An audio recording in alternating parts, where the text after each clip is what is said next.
It's not about today, it's about the future. 2 keywords: delayed gratification. Every passing minute is another chance to turn it all around. It's what you do right now that makes a difference. But the night is darkest just before the dawn. And I promise you, the dawn is coming. You do the work now. Do the work now, and all of the shit that you could ever want to do for your family, your kids, your loved ones, it's all going to be on a whole nother stratosphere. This quote hit me in my chest. Usain Bolt said, "I trained 4 years to run 9 seconds, and people give up when they don't see results in 2 months." There's this huge time delay between when we start behaving in a way that a winner behaves and when we start winning. You can't have an easy life and a great character. Having stuff isn't fun. Getting stuff is fun, right? It's not the pursuit of happiness. It's the happiness of the pursuit. A lot of us delay our happiness. When I get to this level, when I get my degree, when I get the kids, when I get married, I'm going to be happy. Enjoy the journey. Enjoy the whole step, the whole process. Every day that you get up to strive for whatever it is you're after. But you don't celebrate when you get to the finish line. Celebrate all along the way. You got to be kind of content with doing the exact same thing, basically, day after day after day, and making reasonable progress. The more impatient somebody is, this isn't rocket science, the less likely it is that they're going to stick to something for a long time.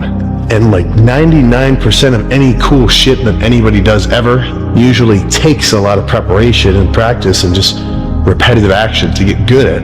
How many people would watch a Conor McGregor fight if in order to watch the fight, they had to watch the thousands of hours of training that he had to do to work up to that level? You'll doubt whether it'll work.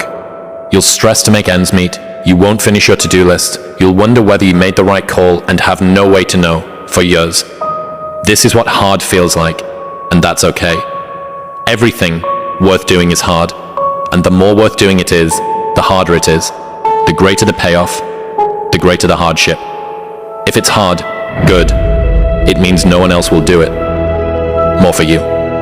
Nothing was ever done in the history of the world by any human being that didn't require some level of delayed gratification. Everything is hard before it's easy, and everything at the beginning is difficult, but later it becomes easy and automatic.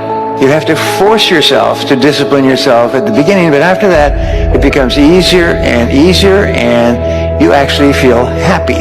In the climb, the bigger the W you're trying to get, typically the more delayed it is between when you start behaving like a winner and when you start being a winner.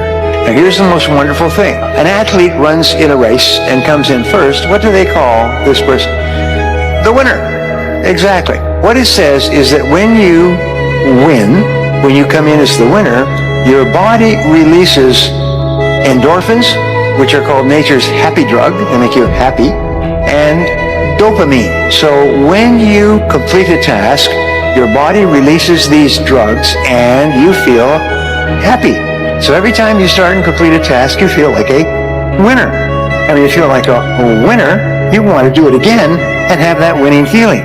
Get serious. And you must get serious about 2 very important things. Number 1 is setting your goals and where you want to go. Designing the next 5, the next 10 years is so vitally important. Then you have to get serious about another important subject, personal development. 10 years from now, you will surely become someone. The big question is, who? 10 years from now, you will surely arrive. And the question is, where? So to answer the question of where you want to arrive and the kind of person you want to be, you've got to get serious. Delayed gratification means to sacrifice the hedonism of the present to the security and iterability of the future. And so that is a hallmark of maturity. That's also the ability to make sacrifices. That's why the sacrificial motif is stressed so hard in the Old Testament. You have to make sacrifices. To what? Well, to whatever you value. If you don't see results in the first 2 days or the first week, I'm done. That's the mentality of most people. The struggle is too real. We're not patient. In a world where you can Google the best restaurants around me right now, no one is patient. And for you to lose weight, for you to stop drinking, if you whatever the hell you're going through, it takes a lot of patience, a lot of time, and a lot of pitfalls, a lot of plateaus. You're gonna hit so many fucking plateaus. If you don't know how to get around that plateau, it's not gonna happen fast. Beware of what you become in pursuit of what you want. I got so obsessed with some things that I found out later the price was too big to pay. If I would have known better, I never would have paid. But sometimes we learn when? After. So don't become so obsessed with something that you lose your sense of reason or it costs you your friends. One of the most important things that we need to teach young men is delayed gratification.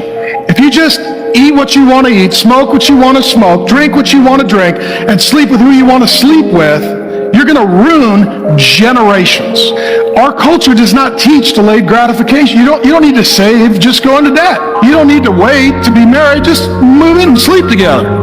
You don't need to practice self-control. You just drink and eat whatever you want and just wreck your life and go into debt and then vote for a socialist who will send you a stimulus check so you can continue your extended adolescence. And if that offends you, you don't have a job.